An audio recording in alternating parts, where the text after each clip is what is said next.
Is Matthew Golden a first round wide receiver in the 2025 NFL draft class? Let's find out.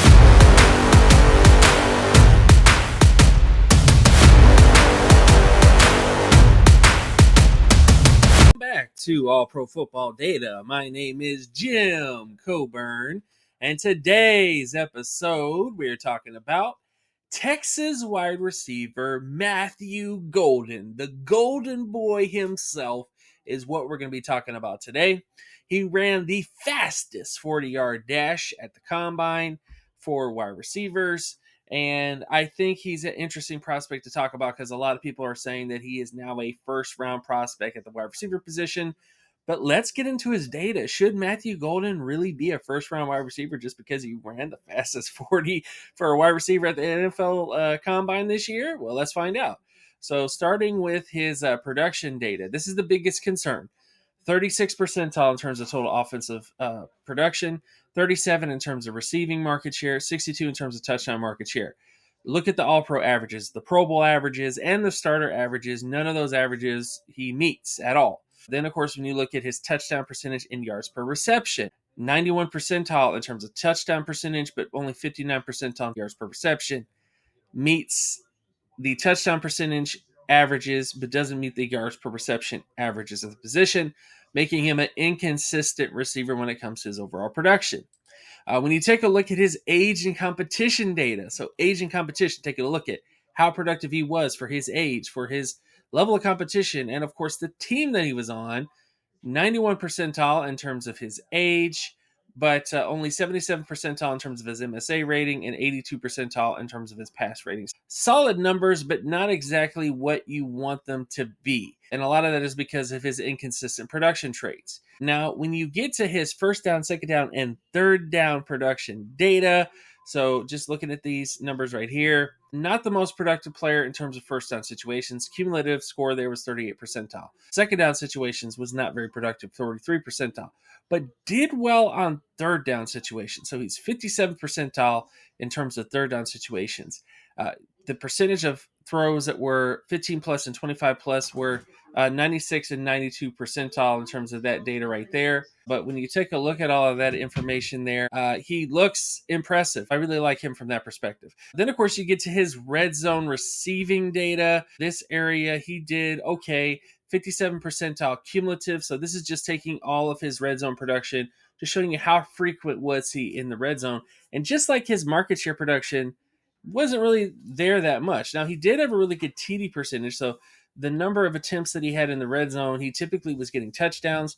That kind of correlates to the fact that he had a really high TD percentage and also had a high touchdown market share, or at least above average touchdown market share. He was a pretty good guy in getting touchdowns, but that is a concern that some people have about him, is good amount of touchdowns, but wasn't frequently used in other sort of situations. So that's the biggest concern with him there. Athleticism-wise, and this is before we get into a metric comparison, Matthew Golden had a 97 percentile speed score. When you look at the All-Pro averages, Pro Bowl, and starter averages, he does hit all the All-Pro, Pro Bowl, and starter averages in terms of his speed, but he did not do any of the explosion tests or the flexibility tests to kind of give you an idea of what he is like for him. Now, a metric comparison for Matthew Golden, I would say the best comparison for him based on the available data that we have right now is Travis Wilson.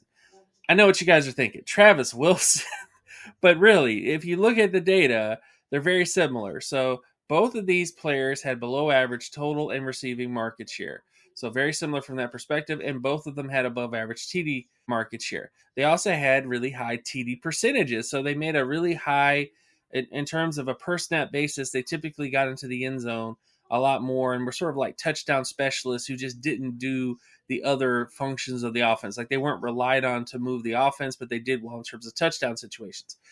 Age-wise, Matthew Golden is a little bit better than Wilson in that respect, but the MSA rating is virtually identical. Their pass rating is very similar as well. Speed score is 87 for Wilson and 97 for Matthew Golden.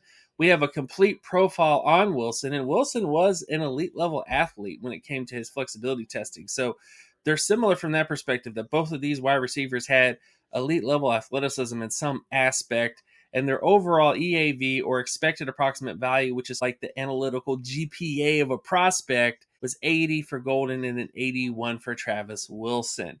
So what does that mean? He would be an outlier if he was to become a really significant starter at the next level. It doesn't mean it's not possible for him. He does have the athleticism. He is a younger prospect, which can always be beneficial for you. But I do think you need to be cautious with him. So overall, should Matthew Golden be a first round prospect in the 2025 NFL draft class? I would say no. I would say definitely consider him in day 2. There are a lot of really good wide receivers in this class, and yes, there is a lot of upside with Golden. You are getting somebody who has elite level athleticism and his speed score, but I don't think the rest of his game is refined enough to really consider him to be a day 1 starter. So that's the overall data for him. Please be sure to like, comment, and subscribe. Check out my other work at patreon.com/jcoburn. And I'll see you guys in the next episode. Peace.